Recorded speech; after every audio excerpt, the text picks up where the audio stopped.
I never thought I'd have to save my own family from a fire, but here we are. It was around midnight when I smelled smoke. At first, I thought it was just something from outside, maybe a neighbor's barbecue gone wrong or some drift from down the street. But then I noticed the thick, dark smoke filling the hallway. My heart just stopped.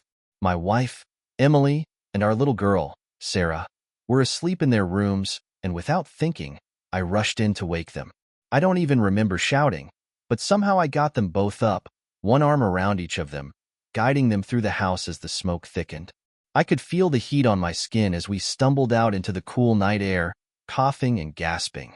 Standing outside with them, safe under the stars, I thought I'd be met with relief or gratitude. But Emily barely looked at me. She just held Sarah, staring off somewhere, almost like she was angry. I couldn't figure it out. I figured it was just the shock. But that night changed something in me. The adrenaline, the need to protect them. It felt like a wake-up call.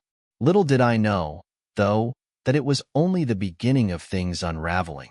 In the days after the fire, I thought Emily and I would feel closer than ever. I mean, I just saved her and our daughter from what could have been a tragedy. But instead, it was like a wall went up between us. She was distant, colder than usual. I'd catch her staring at her phone, smiling down at her screen like she was in some private world I wasn't a part of. At first, I chalked it up to stress.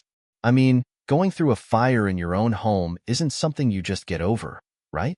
But then, a few days later, Emily started going out more.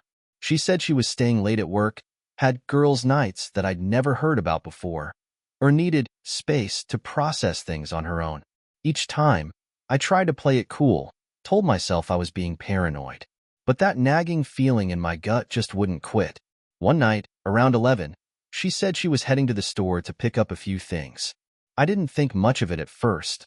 I just sat on the couch with Sarah, watching cartoons together until she fell asleep in my arms.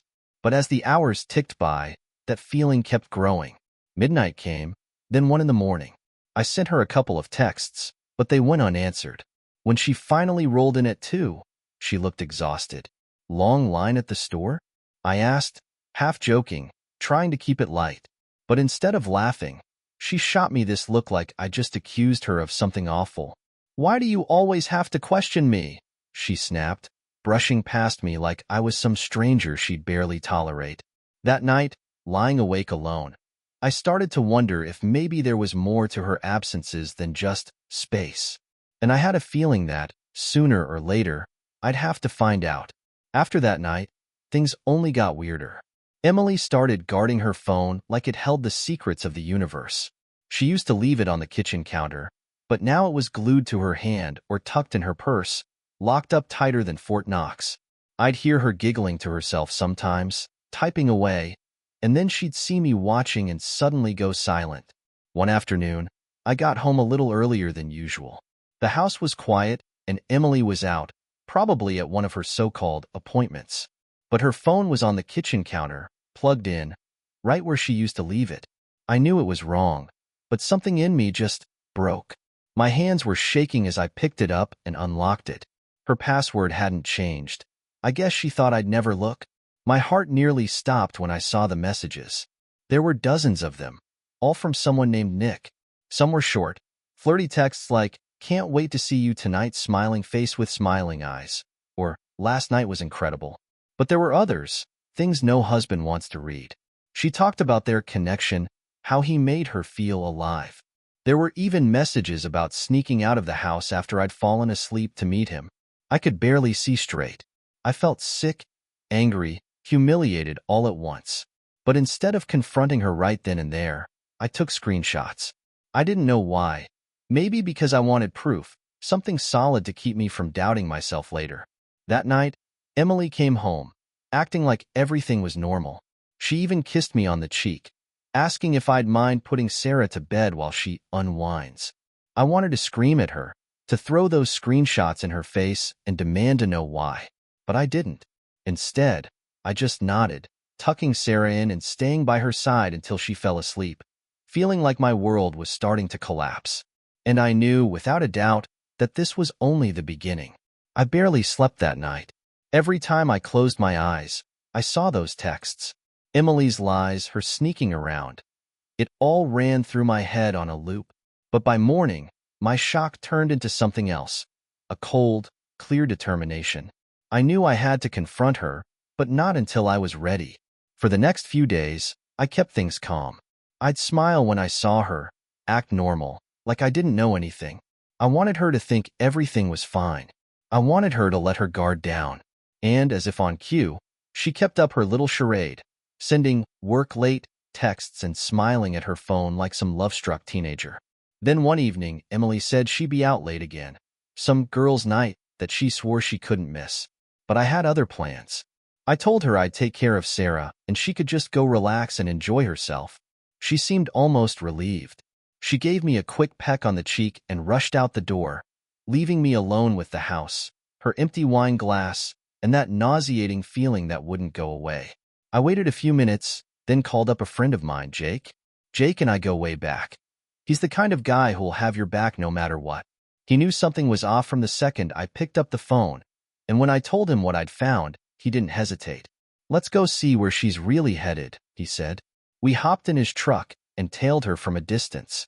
It was almost laughably easy. Emily didn't suspect a thing. She drove across town, pulling into the parking lot of a dimly lit bar.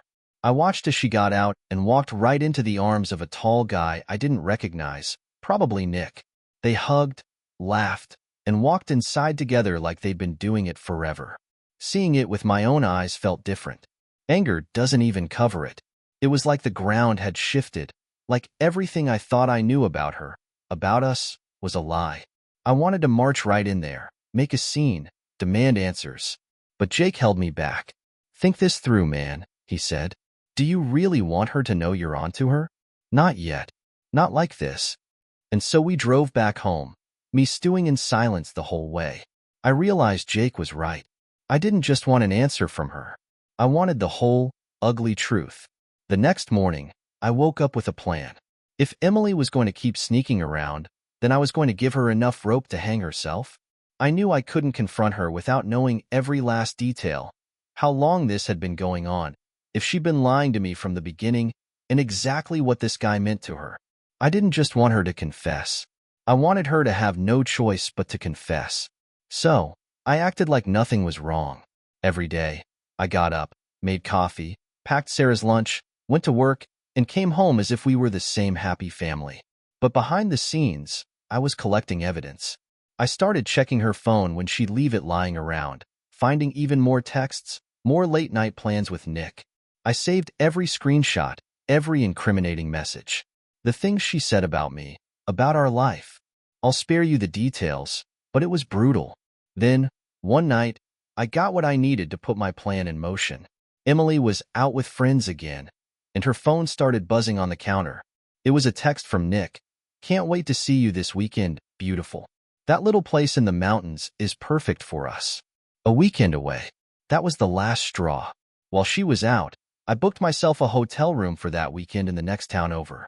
I called up Jake and let him in on the plan. He agreed to keep an eye on Sarah while I set everything up. When Emily got home that night, I played it cool, didn't say a word about what I'd seen. But I couldn't shake the feeling that she was up to something even bigger. I knew I'd have to wait until the weekend to see it all come crashing down. But it was hard.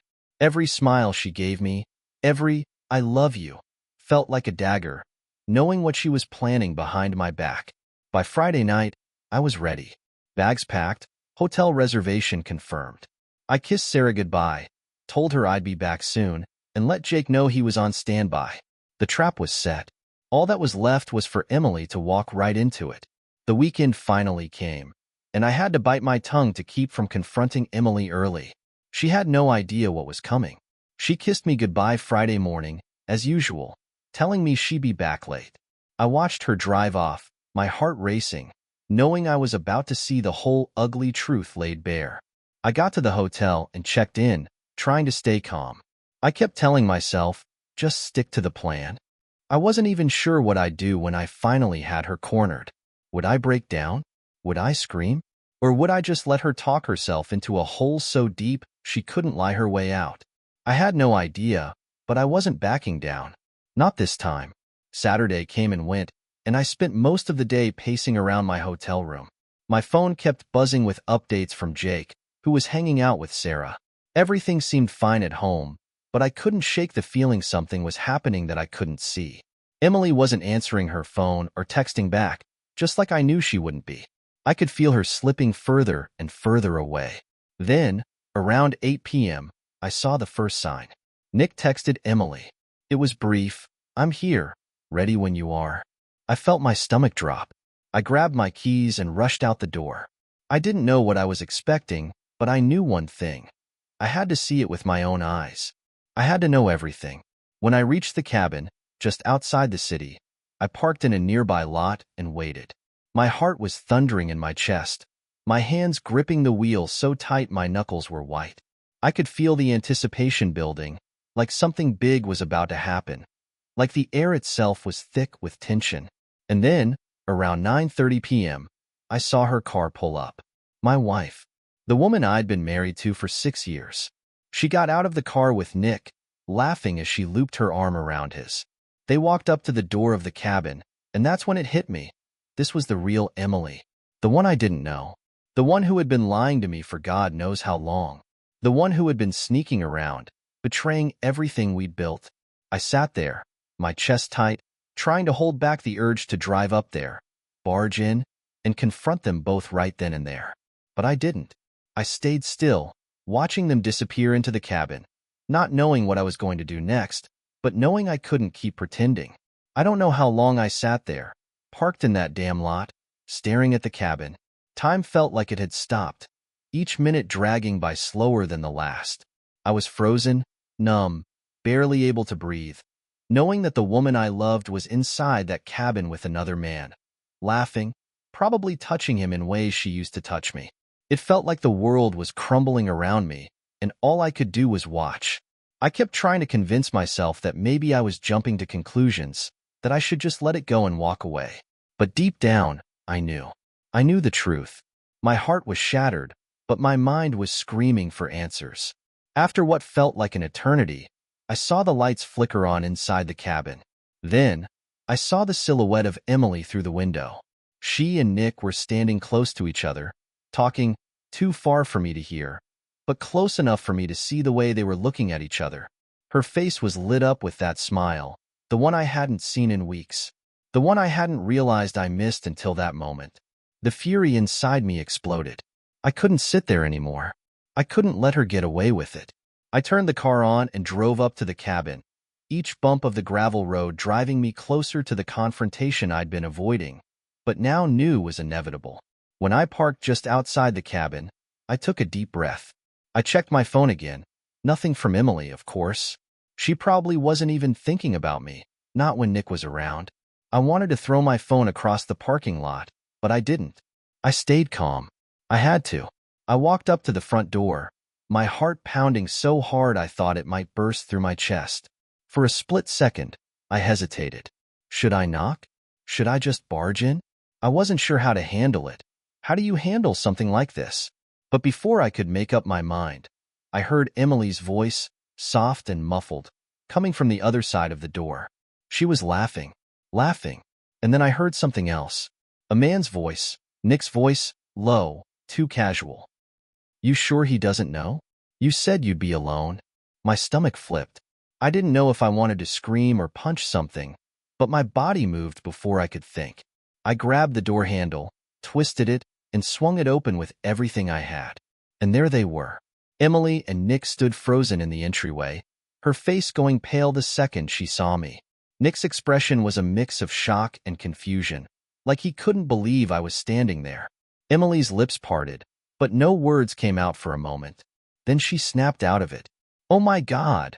she gasped, her voice shaking. "What the hell are you doing here?" I didn't know what to say at first. Part of me wanted to ask how long this had been going on, how she could do this to me, to us. But instead, all I could do was look at her, this woman I thought I knew, and ask one simple thing. "How long, Emily?" The silence that followed my question felt like a weight on my chest, pressing harder with every second that ticked by. Emily didn't move at first, just stood there, her mouth opening and closing like she was trying to form the right words. but nothing came out. Nick, on the other hand, was the first to speak. He stood up straight, a little too defensively. "Look, man, this isn't what you think," he started, but I wasn't hearing it. I wasn't there for his excuses. My eyes never left Emily. She was pale, her hands shaking slightly. For a moment, I thought maybe she was going to admit everything. Maybe she'd break down and tell me the truth. But then she took a deep breath, straightened up, and did what she always did when things got tough. She lied. "It's not like that," she said, her voice a little too calm, a little too rehearsed. "You're just overreacting. We've had some issues, but this is nothing." She tried to step around me, heading toward the door, like she was about to shut everything down with a simple wave of her hand. But I wasn't moving. I couldn't. "You're saying you've been seeing him for nothing?" My voice cracked, though I hated how weak I sounded. I didn't want to sound weak. I wanted to sound strong, in control, like the man I used to be. But this was different. "How long, Emily? How long has this been going on?" She avoided my gaze, looking at the floor, then back at Nick, like she was hoping he would step in and make things easier for her. But Nick wasn't having it anymore. "You really don't get it, do you?" he said, taking a few steps closer, like he was trying to talk down to me, but all I could see was the coward behind the bravado. "She's been unhappy for a long time. You've been blind to it. Hell, you've been too busy working and doing your thing to notice. So yeah, maybe we've been seeing each other a bit, but it's not like it's your business anymore, man." I saw red. Anger, pain, betrayal. All of it exploded inside me like a bomb going off. But I held it together, somehow. Emily had her hand on the doorframe now, like she was about to walk away, but I couldn't let her do that. I couldn't just let her pretend none of this mattered. "I want the truth, Emily. All of it. Now." She flinched, but this time, it wasn't because of fear. It was something else, something cold. She looked at me for a long moment, like she was weighing whether or not to say anything more. I could feel the tension in the room, thick and suffocating. Then, finally, she spoke. "It's been a few months," she said, her voice quiet, almost hollow. "I didn't mean for it to happen, but I'm not sorry anymore. I haven't been happy for a while, and I guess I just found someone who made me feel like I mattered." I couldn't breathe. The words felt like they were stabbing me in the chest, over and over again. My mind raced, trying to process what she was saying, but it didn't make sense. This was the woman I'd been married to. This was my family. "You found someone?" I repeated, the hurt bleeding through in every syllable. She nodded, avoiding my eyes again. "I didn't want to hurt you, but I did. I don't expect you to understand, but that's the truth." And just like that, everything I thought I knew about her, about us, fell apart. She wasn't the person I thought she was. All those little moments I'd brushed off, all the late nights, all the excuses, suddenly they clicked into place. Nick took a step back, as if realizing the situation was spiraling out of control, but I couldn't even look at him anymore. All I could focus on was Emily's face, the coldness in her eyes, the woman I'd been sleeping beside for years now completely unfamiliar. "Get out," I managed to say, my voice hoarse. "Both of you. I need you to leave." Emily opened her mouth like she was going to protest, but I didn't want to hear it. I didn't want any more lies, any more justifications. The truth had been spoken, and it was worse than I ever imagined. Nick didn't say a word. He just turned and walked out of the cabin, leaving Emily standing there, looking more lost than I'd ever seen her. She stood frozen in place, her hands trembling as she finally whispered, "I'm sorry, but I don't know if I can fix this." I couldn't even respond. What was there to say? Emily didn't leave right away. She stood there, frozen in the doorway, as if she was waiting for me to do something, anything, to make this all go away. But I wasn't going to fix it. Not anymore. The damage was done. I didn't know who this woman in front of me was, but she sure as hell wasn't the person I thought I knew. She took a few hesitant steps into the room, her voice barely a whisper. "I never meant to hurt you. You have to know that." I stared at her, fighting the urge to collapse right there on the floor. My mind was still reeling, and my heart felt like it was a million miles away. I couldn't process all of it. How had I missed all the signs? The lies, the distance, The coldness between us? How could she have gone so far? But instead of yelling, I stayed silent. I needed to think. I needed to figure out what came next. My hands were shaking so badly, I had to grip the nearest chair to steady myself. Emily glanced at me, like she was hoping I would say something, but I just stood there, staring at the floor. I could feel the tears pricking the back of my eyes, but I wasn't going to let her see that. Not now. I wasn't going to give her that satisfaction. Then, with a quiet sigh, she turned and walked toward the door, not looking back. I'll leave. I don't expect you to forgive me, she said. The words were hollow, like she was trying to convince herself more than me. I don't know what else to say. I'm so sorry, but I can't go back. I've already made my choice. I heard the door click behind her as she left, but the room felt colder somehow. The silence was suffocating. I just stood there for a few minutes, letting everything settle in, trying to make sense of the mess she'd left behind. She was gone, but I wasn't sure what hurt more, the betrayal or the fact that I'd lost the person I thought I knew. I stumbled to the window and watched her drive away. There was no dramatic confrontation, no grand moment of closure. She just drove off, and I was left there in the wreckage of a marriage that had been built on lies. And just like that, it hit me. I had to make a choice too. I could either keep holding on to the wreckage, try to piece together a life with someone who didn't even see me anymore, or I could let go. I could walk away and start over. I didn't know which one would hurt less. I didn't know what the hell I was supposed to do now. But one thing was certain. I couldn't stay in this broken place. It was time to move forward, even if it meant facing the unknown. And that was the hardest part, to let go. The days after Emily left felt like a blur. I went through the motions, getting Sarah ready for school, going to work, pretending everything was fine. But I knew I was just faking it. Inside, I was unraveling. The anger, the sadness, the betrayal. It was all a storm inside me that I couldn't escape. Every time I thought I had a handle on it, the memories of Emily and Nick would creep back into my mind. The way she'd looked at him, the way she'd touched him. I couldn't shake the feeling that I was losing more than just a marriage. I was losing myself. Then came that phone call. It was late, a few days after Emily had left. I was sitting in the living room, staring at the empty space where she used to sit, when my phone buzzed. The number on the screen wasn't one I recognized, but something in my gut told me I needed to answer it. I picked up the phone, and before I could say anything, a voice on the other end cut me off.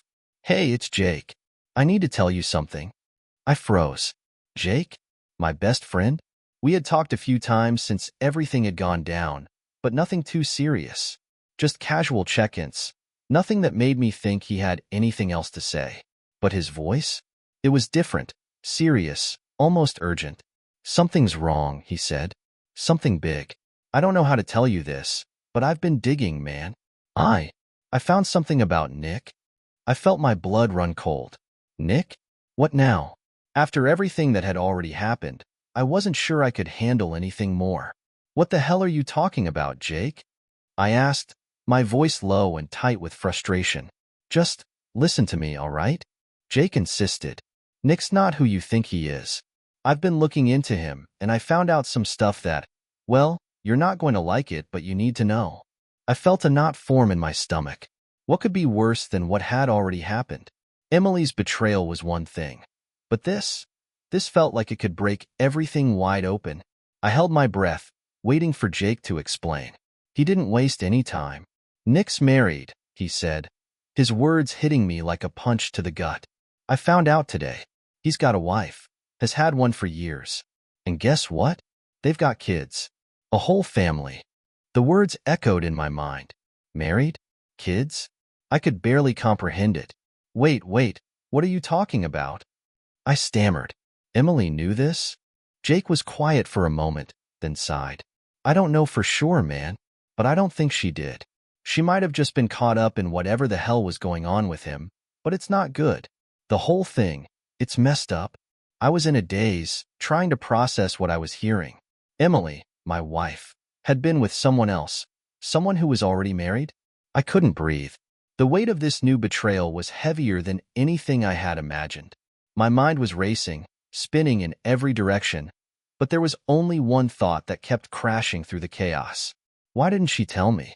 Are you sure about this? I finally managed to ask, my voice barely a whisper. I'm sure, Jake said firmly. I've got the evidence, man. If you want, I'll send it to you. I didn't answer right away. I didn't know what to say. I didn't know if I wanted to see the proof, if I could handle it. But deep down, I knew I had to.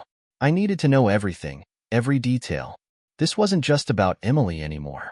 This was about Nick and the web of lies that had tangled everyone up. I hung up the phone, my hands shaking as I sat there in the dark. What kind of man would do this to his family? What kind of person would drag someone else into a mess like this? And more importantly, why had Emily been so willing to play her part in it? Was she really that lost in the moment? Or was this just another betrayal I didn't see coming? I didn't have the answers, but I knew one thing. Things were about to get a whole lot more complicated. I didn't sleep that night. I couldn't. My mind was spinning with the knowledge Jake had given me, the weight of everything coming crashing down on me all at once. I couldn't stop replaying Emily's words, her lies, the way she'd walked out that night, and now this new piece of the puzzle about Nick. The next morning, I sat at the kitchen table, the phone in my hand, waiting for Jake to send the proof. Every part of me wanted to throw it all away. Forget it, just walk away from this mess. But deep down, I knew I couldn't. I had to know the truth, all of it. Then the phone buzzed. The message from Jake came through. I clicked it open. The first photo was a shot of Nick at a family gathering, a group of kids around him, his wife smiling beside him. They were all so happy. Everything that Emily had told me about how complicated her life had been, how she needed to feel valued, it was all a lie. Nick had been living a double life, and Emily was part of it. I stared at the photo for what felt like an eternity. A cold, bitter feeling spread through me. Everything she had done, everything I had forgiven, it was all for nothing. The next photo was a screenshot of a text message from Nick to his wife, something that made my stomach churn. Can't wait to see you tonight, babe. I miss you. And right below that, another message from Nick to Emily. You're amazing. I'll be there after the kids go to bed. It hit me like a freight train. I dropped the phone on the table. My heart felt like it had just stopped beating. It didn't matter anymore. There was no going back, no rebuilding. Emily and Nick, both of them, had burned the bridge beyond repair. I stood up, grabbed my keys, and walked out the door. I didn't know where I was going, but I couldn't stay there. Not with the weight of all these lies hanging over me. I needed to leave. I needed to get away from everything, just to breathe for a second. But as I got into my car, something inside me snapped. I thought about how Emily had made me feel small, how she treated me like I was nothing. She wasn't even sorry. She wasn't even remotely ashamed of what she'd done. And I realized then that if I walked away now, if I let this go without doing something, I'd never feel whole again. I had to make her feel the weight of her actions. I had to make her understand the pain she'd put me through. The first stop was Nick's place. I didn't know where he lived at first, but after some digging, one phone call to a mutual acquaintance, one quick search on social media, I found the address. I drove straight to his house, hands gripping the wheel tight enough to feel the blood pulsing in my fingers. When I pulled up, I didn't waste time. I rang the doorbell. A few seconds later, the door opened. Nick stood there, looking confused at first. I didn't wait for him to say anything. Hey, Nick, I said, the anger in my voice barely contained. Got a minute? He took a step back, like he was about to slam the door, but I was faster. I shoved the door open and stepped inside before he could react. What the hell are you doing here, man?